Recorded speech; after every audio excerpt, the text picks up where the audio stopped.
अगर मैं आपसे कहूँ कि गाड़ी को कंट्रोल करने के लिए सबसे ज़्यादा ज़रूरी क्या है, तो काफ़ी सारे लोग बोलेंगे ब्रेक।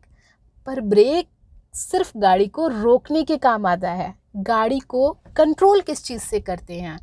तो गाड़ी को कंट्रोल करने के लिए हमारी ड्राइवर सीट के जस्ट सामने ये होती है स्टीयरिंग व्हील। स्टीयरिंग व्हील को सही तरीके से अगर कमांड नहीं किया जाए तो गाड़ी भी सही से परफॉर्म नहीं करती। आपकी गाड़ी किस तरफ जाएगी उस समय काम आता है हमारा ये स्टीयरिंग व्हील।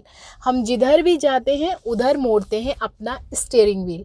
तो इस स्टीयरिंग व्हील पे कमांड करना कितना ज़्यादा ज़रूरी है ये आप समझ चुके होंगे, क्योंकि अगर आप रॉन्ग डायरेक्शन में स्टीयरिंग व्हील को मोड़ेंगे तो गाड़ी भी आपकी रॉन्ग डायरेक्शन में मुड़ेगी।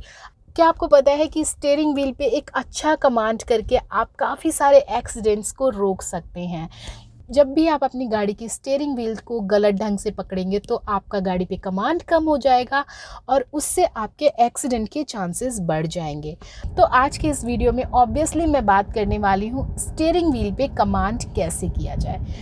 अगर आप बिगिनर हैं, न्यू ड्राइवर हैं, तो आपको कार के लेसन्स ज़रूर से लेने चाहिए ताकि आप जब कार चलाएं तो उसे परफेक्टली चलाएं।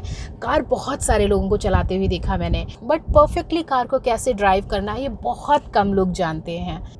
ऑफ कोर्स आप प्रैक्टिस करते करते बहुत सारे टेक्निकल चीज़ों को समझ जाएंगे, बट अगर आप इन चीज़ों के लर्निंग लेसन्स लेकर के कार चलाएंगे तो आप बहुत ही एफिशिएंट होंगे और आपसे गलतियां होने के चांसेस भी बहुत कम होंगे।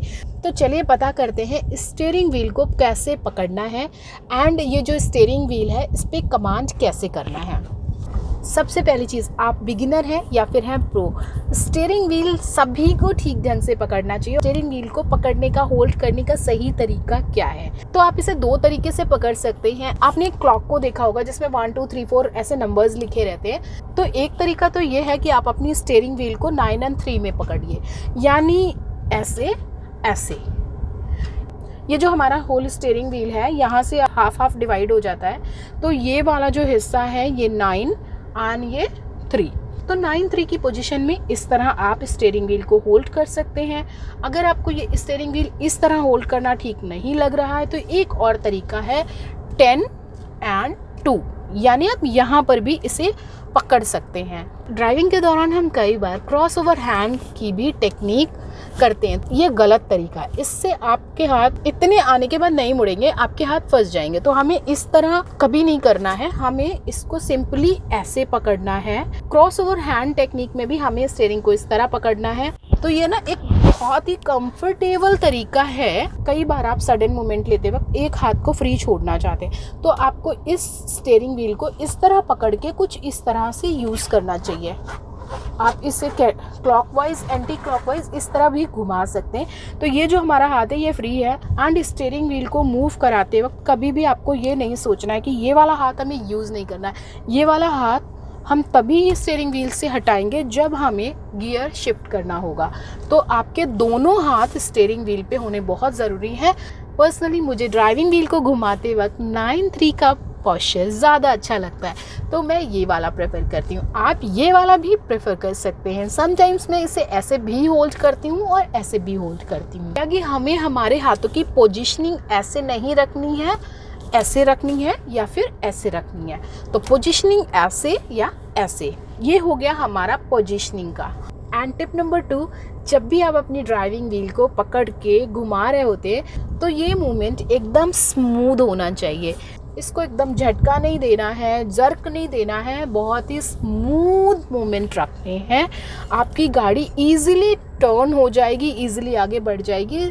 स्टीयरिंग व्हील को बहुत ही कसकर भी नहीं पकड़ना है, ऐसे कसकर भी नहीं पकड़ना है कि आपको डर लग रहा है तो कई बार आप ऐसे पकड़ रहे हो, तो आपको कसकर भी नहीं पकड़ना है एंड आपको ऐसे लूज भी नहीं छोड़ना है। आपको स्टीयरिंग व्हील पे प्रॉपर कमांड रखनी है। ये जो स्टीयरिंग व्हील है ये गाड़ी को कहीं भी ले जाने के लिए जिम्मेदार है, तो इसे ठीक तरह से इसे ऐसे पकड़ना है, प्रॉपर होल्ड रखना है स्टीयरिंग व्हील के ऊपर। इसे बहुत ज़ोर से, बहुत पास से बिल्कुल नहीं पकड़ना है। साथ ही आपका सिटिंग पोस्चर कुछ ऐसा होना चाहिए, आपकी स्टीयरिंग व्हील और बॉडी के बीच गैप होना चाहिए ताकि आप बहुत ही ईजिली ये स्टीयरिंग व्हील यहाँ से मुड़ सके। ये स्टीयरिंग व्हील को हमेशा अपनी स्पीड के हिसाब से मूवमेंट कराना है। अगर आपकी स्पीड बहुत तेज़ है तो आपका थोड़ा सा ही स्टीयरिंग का मूवमेंट काफ़ी ज़्यादा काम कर देगा। लेकिन अगर आपकी स्पीड बहुत कम है, फर्स्ट गियर में गाड़ी, सेकेंड गियर में गाड़ी, तो समटाइम्स आपको ऐसे मोड़ना पड़ जाता है। तो जितनी ज़्यादा स्पीड होगी स्टीयरिंग उतना ही धीरे से मुड़ेगा। पर इसके ऊपर आपका जो कंट्रोल है कभी भी लूज़ नहीं पड़ना है, कभी भी बहुत ज़्यादा टाइटन नहीं होना है।